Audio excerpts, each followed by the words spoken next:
in terms of the gig economy, like, and essentially kind of like virtual work and all that kind of stuff. Do you think that's going to become more and more prevalent into the future? I'm assuming it will be. Yeah, without a doubt, I think it's very likely to become a lot more prevalent. I mean, I've seen a projection that by 2027, more than half of the US workforce will be freelancers.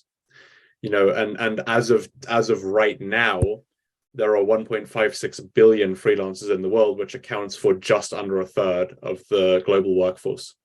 So, it's very much a growing way of work.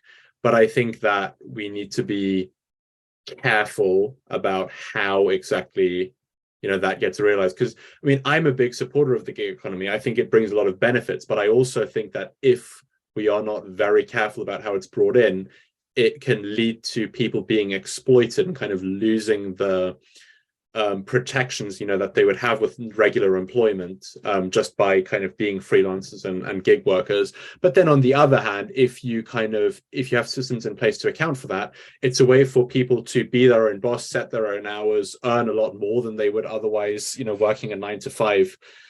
So I think, yeah, it's a mixed bag, but it's really, and I think it's definitely coming, but it's really important that we make sure that it's brought out in a way that actually benefits everyone, instead of just kind of the people, the companies that supply gig workers, or companies that are hiring gig workers, but actually that it benefits the gig workers too, because it is a great way of living and working. You just have to make sure that you are, well protected.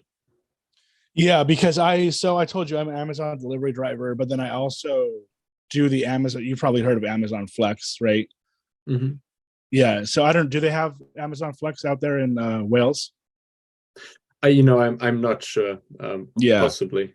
but you've heard of it. So yeah, I do Amazon Flex too, and I personally like Amazon Flex more because, for one, like you said earlier, like you're pretty much your own boss. You're an independent contractor or whatever, and they'll give me like a 4 hour block, and it'll be like $100, and you basically just go pick up the packages, deliver them, and then go home, and that's it. It's And in my opinion, $100 for 4 hours is good. A lot of times I'll finish 2 or 3 hours because it's just, it only takes that long.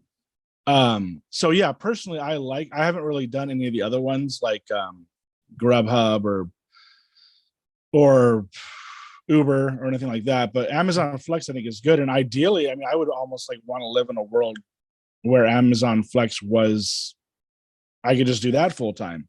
And I don't know if I can. That's part of the reason why I haven't quit my job with the Amazon, is because I don't know if it would be enough. It's kind of hard to like predict. And then also with gas and wear and tear on your car and all that, and no insurance.